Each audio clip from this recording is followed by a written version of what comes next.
Good evening, President Smith, Vice President Ms. Wadi, Dr. Dance, members of the board, and peace to all.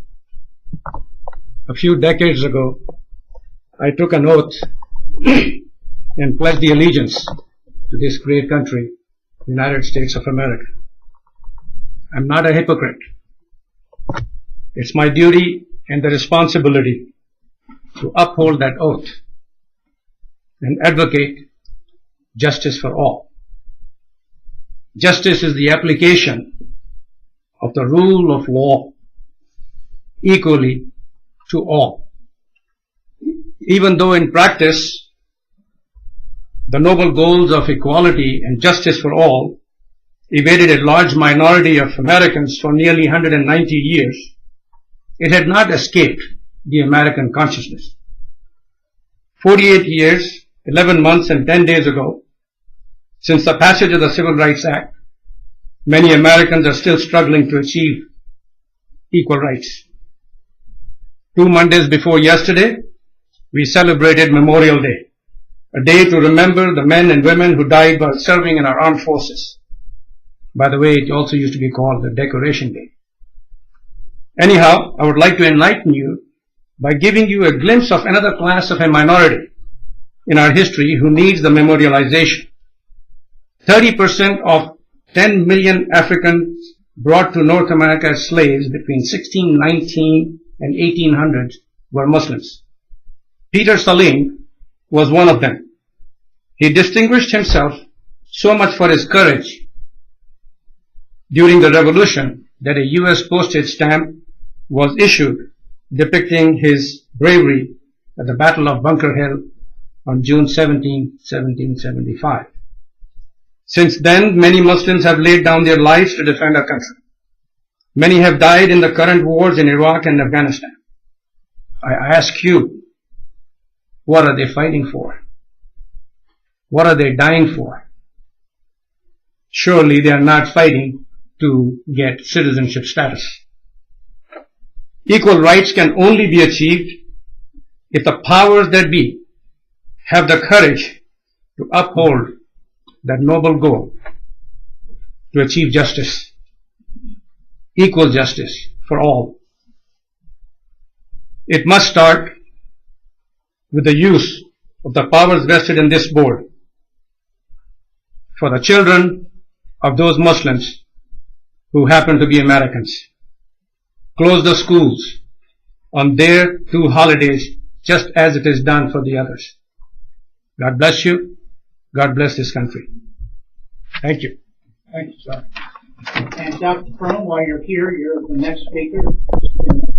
So if you just want to remain, and I will hear you as well. Thank you. Good evening to all. I'd like to give you 3 thoughts today in relation to the calendar. First thought is why I am here, what I'm doing here.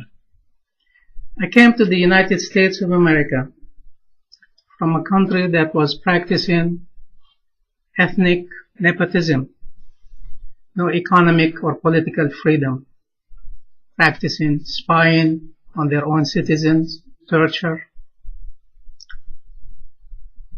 And I truly learned my civil rights by going to the American Cultural Center in Damascus, Syria. That's where I set my goal to be in the U.S.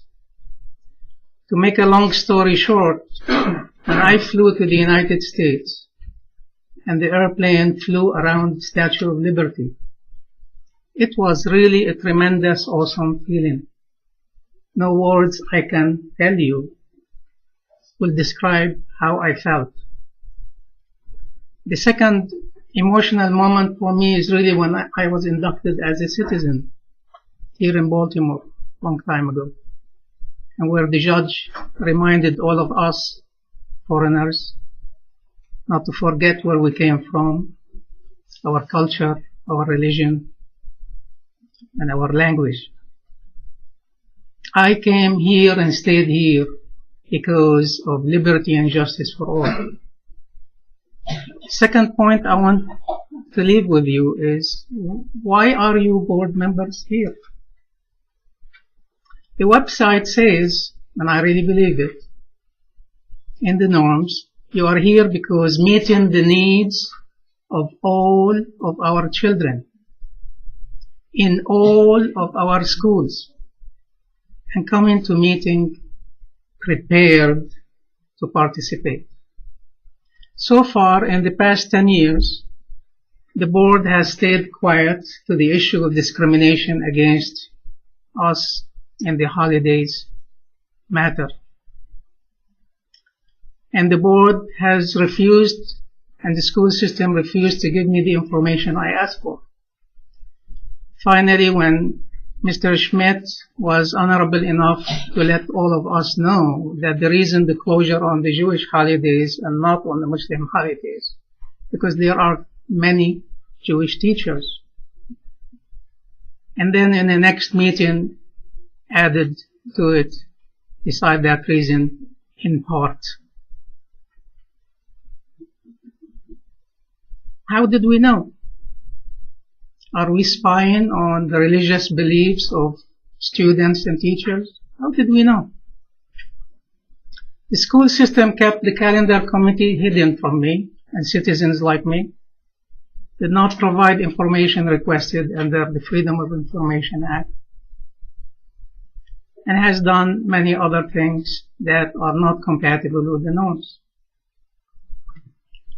My third point I want to tell you today is really from my favorite American president.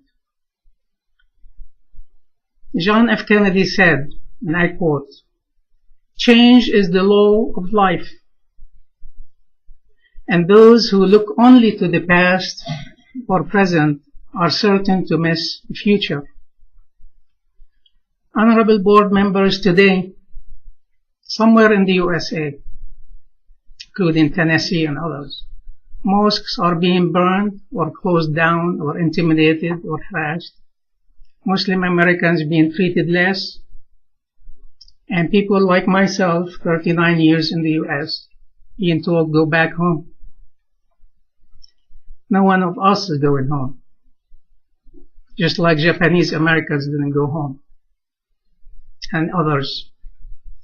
My request to you tonight is really to honestly debate the issue of giving closure in the Jewish holidays and not extending the same to Muslim or other holidays. Honest, sincere debate.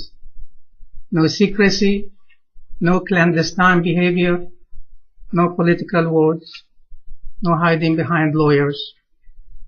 I honestly ask you for a sincere debate.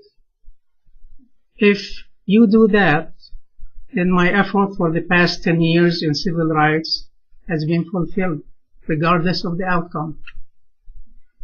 If you stay quiet, Dr. Pharoan, I'm going to ask you to conclude your remarks, if you will, please, sir. if you stay quiet, I will be gravely disappointed. Thank you. Thank you.